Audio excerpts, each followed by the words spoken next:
Halo, saya Joko Ristono, trainer dan konsultan CRM, Customer Relationship Management.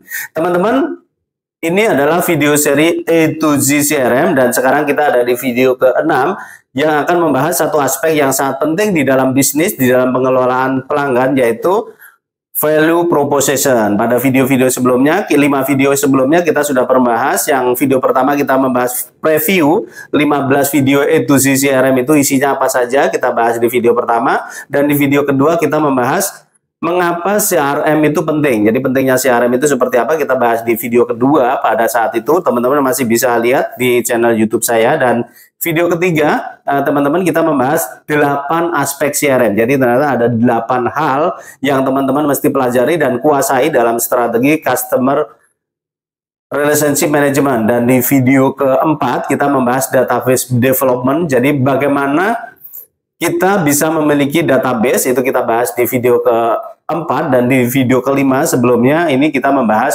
Customer Portfolio Analysis. Jadi bagaimana kita melakukan pengelompokan pelanggan, melakukan segmentasi pelanggan, kemudian akhirnya kita mengenal dan mengetahui apa yang pelanggan inginkan, apa yang pelanggan butuhkan, problem mereka apa, itu di video ke-5. Dan saat ini kita membahas video tentang value proposition. Nah, value proposition itu seperti apa? Intinya begini, jadi kita lihat sekilas, jadi 8 aspek CRM itu apa saja? 8 aspek CRM itu adalah ada 4 tahapan di kotak di atas dan ada 4 tahapan di kotak di bawah. 4 tahapan di kotak di atas itu mulai dari bagaimana kita membangun database, kemudian melakukan portfolio analisis, kemudian kotak ketiga adalah yang sekarang kita bahas, yaitu value proposition, dan kotak keempat itu adalah bagaimana kita menyusun program loyalty dan menerapkannya untuk menciptakan loyalitas pelanggan. Dan di 4 support dan kondisi itu mulai dari policy, people, proses, dan juga tools atau software, apapun lah ya, alat bantu yang kita gunakan untuk mengelola ini semuanya, sistem atau tools. Itu dan ke-8. Nah, itu 8 aspek itu seperti itu. Dan posisi dari value proposition, kalau dalam slide ini teman-teman bisa lihat bahwa posisinya ada di kotak ketiga. Jadi value proposition itu setelah kita tahapannya ya, setelah kita memiliki data pelanggan yang sudah kita bangun, akhirnya kita memiliki informasi yang kita butuhkan untuk pengelolaan pelanggan, akhirnya kita kelompokkan pelanggan itu, kita segmentasi, ada customer kelas A, kelas B, kelas C di kotak kedua ya. Ada customer yang beli 1 produk, 2 produk, 3 produk, ada customer yang dan seterusnya. Akhirnya kita mengenal nih pelanggan. Ada pelanggan kelas A, kita kasih benefit apa, pelanggan kelas B kita kasih benefit ke apa, customer aktif kita kasih benefit apa, dan seterusnya. Itu ada di dalam video yang akan kita bahas, yaitu value proposition di kotak ketiga ini.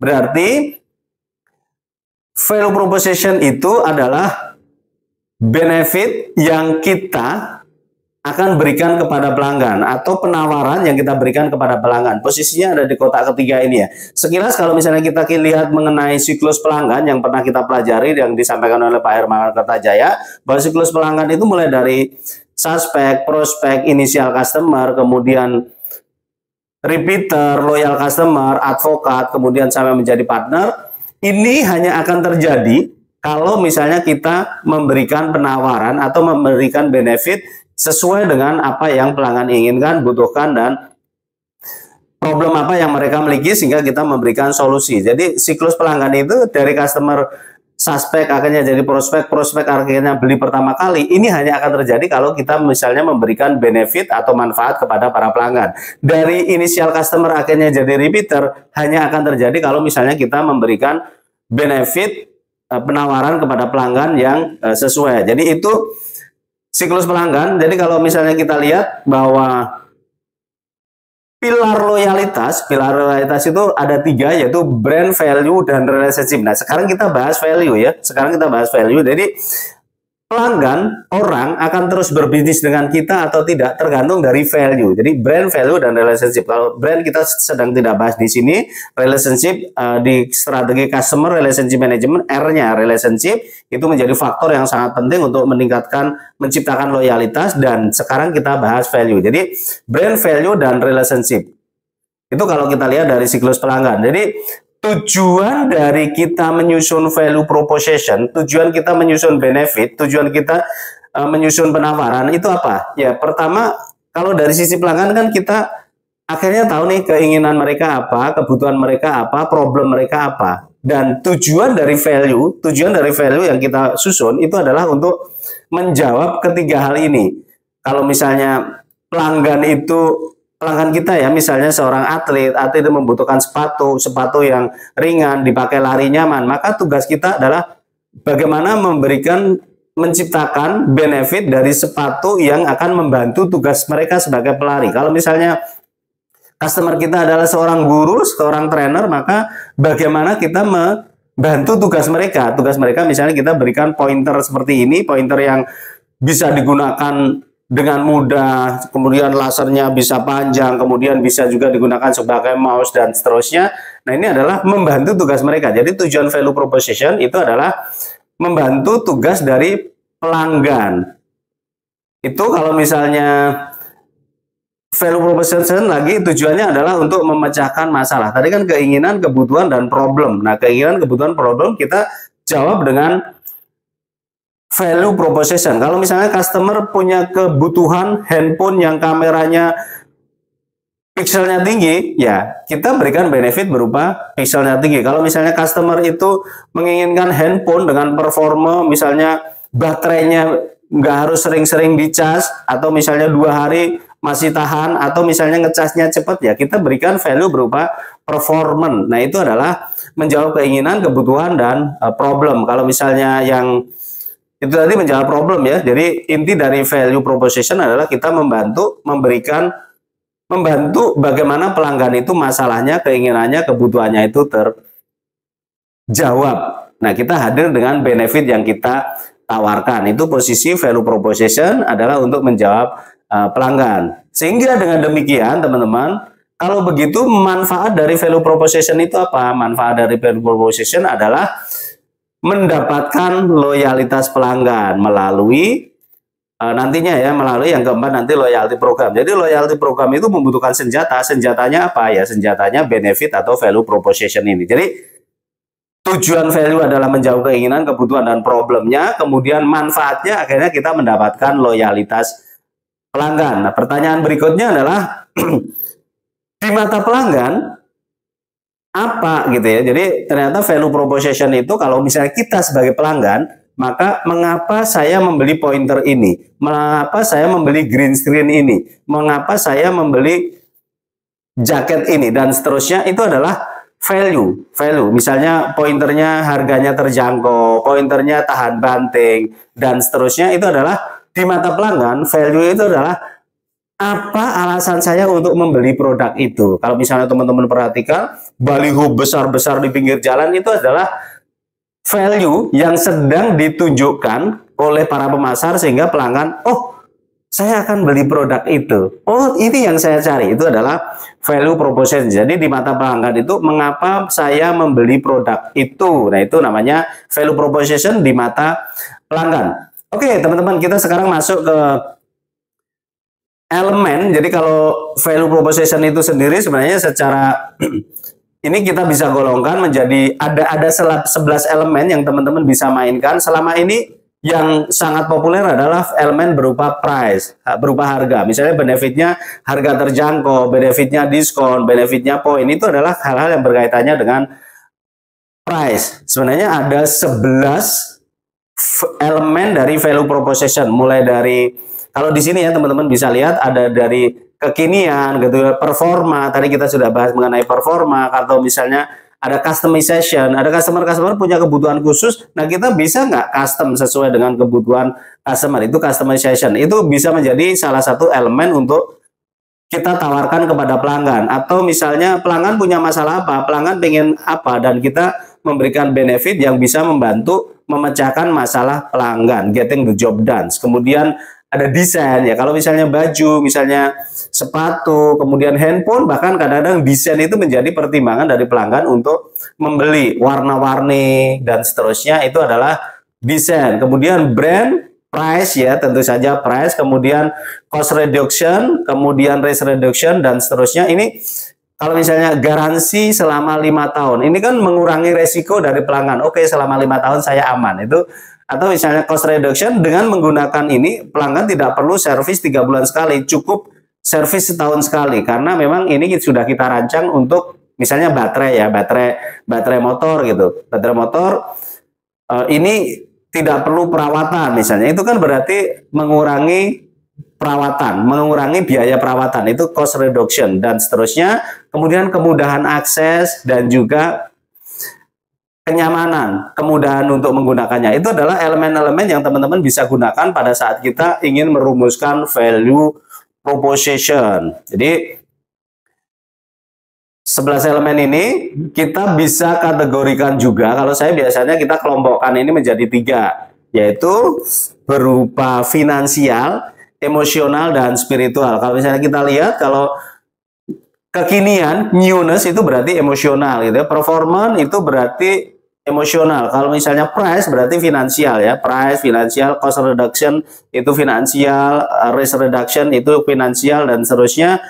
Accessibility, kemudahan ya, tempat kita strategis, cabangnya banyak, dan seterusnya, itu adalah kemudahan kita ditemukan, itu emosional. Jadi kita bisa kelompokkan, tapi secara elemen ada 11 elemen yang teman-teman bisa gunakan pada saat kita menyusun penawaran, menyusun benefit yang nanti kita akan berikan kepada pelanggan, dan kita bisa kelompokkan menjadi 3 besar ini. Saya biasanya kelompokkan finansial, emosional, dan spiritual. Kalau misalnya baterainya tahan ya karena 6000 mAh. Nah, itu berarti secara performance itu masuknya ya saya jadi happy, saya jadi tidak terganggu kinerjanya, berarti itu emosional.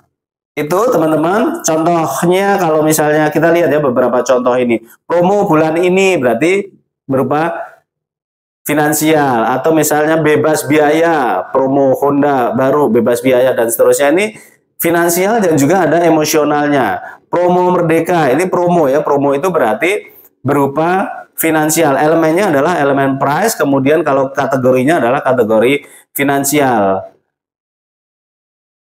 Aksesoris diskon 30%, servis lengkap, AHAS yes, dan seterusnya, ini berarti finansial ya, finansial. Kemudian AHAS Astra motor tetap buka, jadi hari Minggu tetap buka, ini berarti kenyamanan, kemudahan akses, itu berarti emosional ya, emosional. Kalau misalnya hari Minggu tetap buka, bahkan hari Minggu diskon 15%, berarti emosional plus finansial. Ini contoh-contoh yang teman-teman bisa gunakan untuk menyusun penawaran, menyusun benefit yang nanti kita berikan kepada pelanggan.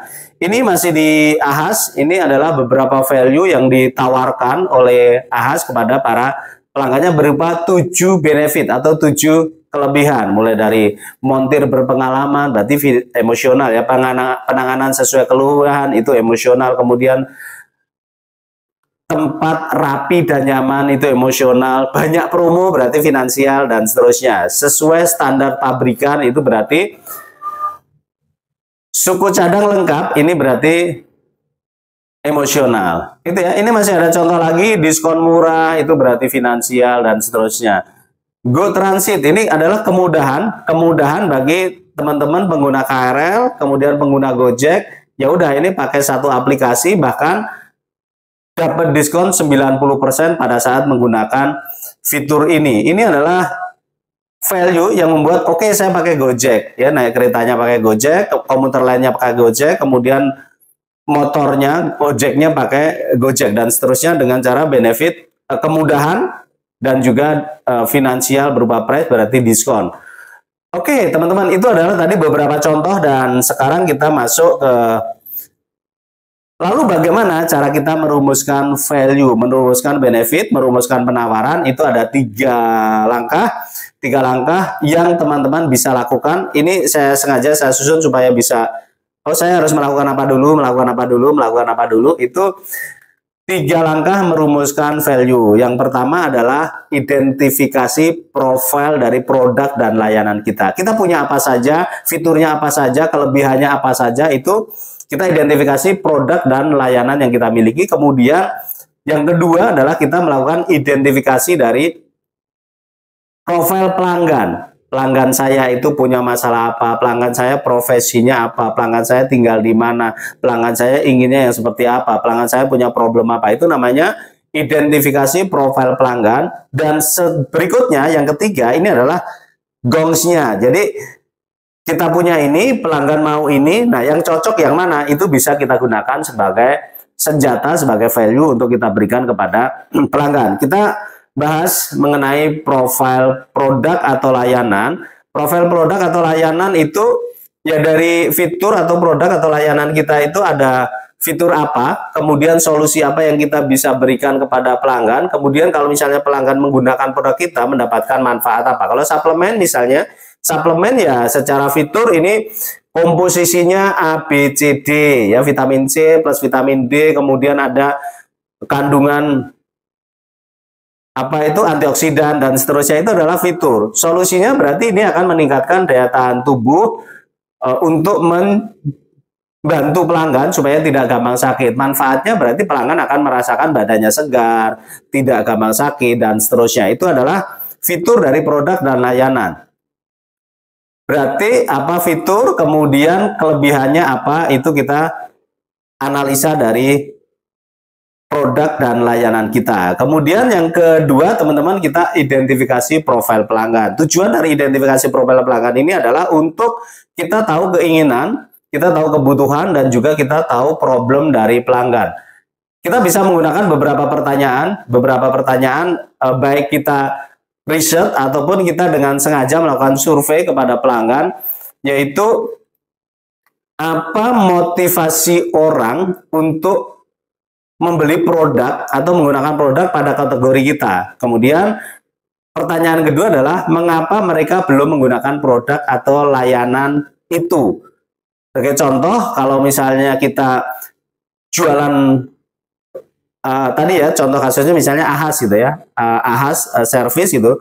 Apa motivasi orang untuk melakukan servis motor? Nah, itu kita listing tuh. Itu berarti alasan orang datang ke bengkel gitu ya. Kemudian apa yang membuat orang belum ke bengkel? Ini ada contoh kasus. Kalau ini contoh kasusnya adalah lembaga zakat, zakat infak sedekah. Ternyata orang itu melakukan sedekah, melakukan infak, melakukan zakat, itu kita mesti tahu nih apa motivasi mereka. Untuk mendapatkan pahala misalnya, atau misalnya ini kewajiban, udah jadi kebiasaan, ini jadi kalau di muslim berarti ini rukun Islam, bahwa kita harus membayar zakat, infak, sedekah untuk menebar manfaat. Ini adalah alasan-alasan. Kenapa ini penting? Ya supaya kita tahu profil dari pelanggan kita. Misalnya investasi untuk akhirat, menolak bala, panjang usia itu. Nah, pertanyaan kedua pada saat kita melakukan identifikasi pelanggan adalah mengapa orang belum melakukan donasi. Teman-teman, seperti ini out of topic ya. Jadi potensi Indonesia dari zakat, infak, sedekah itu kurang lebih 270 triliun. Dan saat ini yang terkolek itu di angka 26 triliun. Artinya masih banyak orang yang mestinya bayar zakat, infak, sedekah tapi belum. Nah, kita mesti tahu nih mengapa gitu, mengapa orang belum melakukan. Ini sama ya untuk nanti produk-produk yang lain, kita juga bisa melakukan pertanyaan yang sama. Mengapa orang belum menggunakan blazer ini? Itu jadi listing yang mana ini akan menjadi problem dari pelanggan. Belum mencapai nisab, memang dia belum menjadi kewajiban dia. Sibuk dan lupa, takut miskin, sedang bangkrut. Ini kan alasan-alasan mengapa orang belum membayar zakat, infak, sedekah. Dan kita mesti tahu karena kita sedang dalam rangka untuk mengenal pelanggan. Kapok, kecewa. Kapok, kecewa kan pernah ada kasus ya di mana dana itu disalahgunakan dan seterusnya, membuat orang kapok dan kecewa dan seterusnya. Lagi banyak cicilan sehingga orang tidak sempat atau memang tidak menjadi prioritas untuk membayar zakat, infak, dan sedekah. Ini contoh kasus bagaimana kita mengenal pelanggan.